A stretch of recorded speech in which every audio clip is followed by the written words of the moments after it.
এখানে দুটো রাখি দেওয়া আছে, নিজে খাই নিল। এখানে রাখি দাও।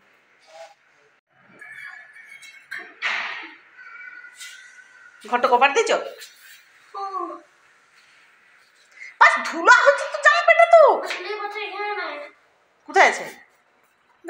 জীবে প্রেম করে যেইজন সেইজন সেবিছে ঈশ্বর, এই কথাগুলো আমরা আমাদের বাংলা মিডিয়ামে ব্যাকরণ বইয়ে কিন্তু আমরা আগে পড়েছিলাম। তো কথাগুলো অবশ্যই সত্যি। ওই জন্য চিকু, তোজো বা আরও যে কেউ ছোটো ছোটো যে জানোয়ার অ্যানিমেলগুলো যেগুলো আছে, যেমন ছোটো ছোটো তাদের বাচ্চাগুলো, বেলি বাচ্চা, কুকুরের বাচ্চা, তাদেরকে আদর করলে, তাদেরকে খাবার দিলে তোজো চিকুকে বারণ করিনি। তাহলে চিকু চলে গেছিলো ঘরে গিয়ে দুধ নিয়ে এসেছিলো একটা ছোট্ট বাটিতে করে, প্লেটে করে আর কি। পুরোনো হয়ে গেছে, মা বিল্লি বাচ্চার মনে হয় খিদা পেয়েছে, পেটটা গুড়গুড় করছে, একটা বিল্লি বাচ্চা দেখতে পেয়েছিল। আর এখানে দেখো তো একটা শিম গাছ হয়েছে জানো, পাঁচিরটার ওদিকে, মানে সেই ভারত পাকিস্তানের বর্ডারের মতো লাগে আমাদেরকে, মানে আমরা ভারতে আছি আর ওই দিকটা পাকিস্তানের বর্ডার, ওইরকম লাগে। এত উঁচু পাঁচিলের একদম ঘেরা, পাঁচিলের একদম সামনে আমাদের কোয়ার্টারগুলো। তো চিকু দুধ নিয়ে এসে বিল্লি বাচ্চা খুঁজছিল, কোথায় গেছে, ও দুধ খাওয়াবে বিল্লি বাচ্চাকে। আর এটা হচ্ছে আমাদের 1 নম্বর বিল্ডিংয়ের পিছন দিকটা।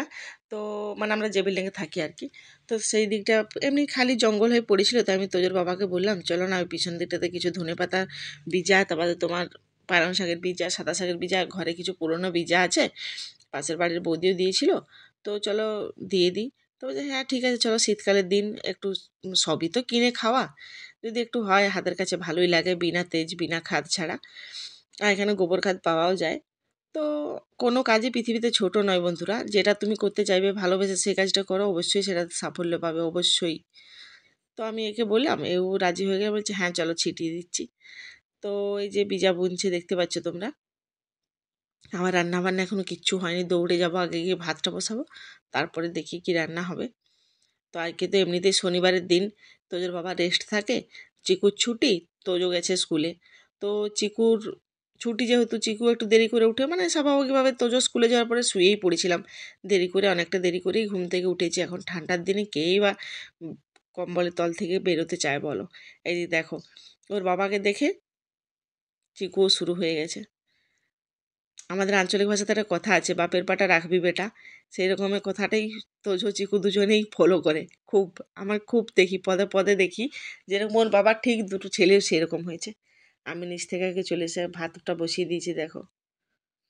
তো বন্ধুরা, বোকা নই, চুপ থাকি মানে এটা নয় যে বোকা। হ্যাঁ, অনেক মানুষের কথা শুনি, অনেক মানুষের কথা বুঝি, কিন্তু কিছু বলি না, চুপচাপ থাকি। কারণ জানি সময় তার উত্তর দেবে। মানুষের অবশ্যই সাফল্য যদি নাও আসে, যদি কিছু নাও করতে পারি জীবনে, তবু তো চেষ্টা তো করেছিলাম, হাল তো ছেড়ে দিইনি। এটা তো দেখে নিজের, মানে এইটা ভেবে নিজের অন্তত নিজের চিত্তকে নিজের ঠান্ডা করে রাখতে পারবো যে হ্যাঁ আমি চেষ্টা করেছিলাম, হাল ছেড়ে দিইনি, বা হোক বা না হোক। তো আজকে রান্না হবে ফুলকপির ঝোল, ডিম দিয়ে আলু দিয়ে ফুলকপির ঝোল। এই দেখো ডিম 4টে সিদ্ধ করতে বসিয়ে দিয়েছিলাম, আর ফুলকপি আলু ভাজছে এদিকে। যেহেতু ডিম আমার কাছে ছিল না, তো একটা বৌদির কাছ থেকে নিয়েছিলাম, ওই জন্য 4টেই নিলাম ধার, বিকেলে এনে দিয়ে দেবো। এতে পটল ভাজা বানাচ্ছি, শাকের তরকারি, ডিমগুলো সিদ্ধ করে ঝুলে রেখে দিয়েছি। রান্নাটা তাড়াতাড়ি করে করবো, কারণ তোজো এসে পরে খেয়ে আবার টিউশনে যাবে, ওই জন্য একটু তাড়াহুড়ো করছিলাম। তো সন্ধ্যের সময় তোমাদের সাথে আবার কথা বলবো, এখন রান্না করে খাওয়া দাওয়াটা করে নিই।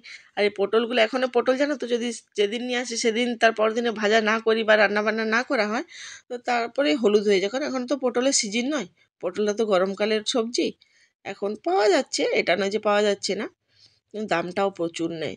আর আমি একটু পটল খেতে ভালোবাসি, পটল ভাজা, আলু পটলের তরকারি খুবই ভালো লাগে।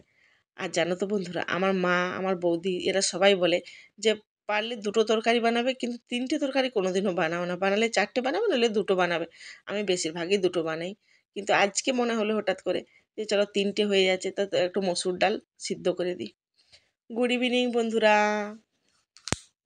এই যে দেখো, সন্ধেবেলাতে দুধ দিয়ে গেল, সকালে দুধ দিয়ে যায়নি, দুধ বসিয়ে দিয়েছি, আর আমি দিকে রুটি করছি।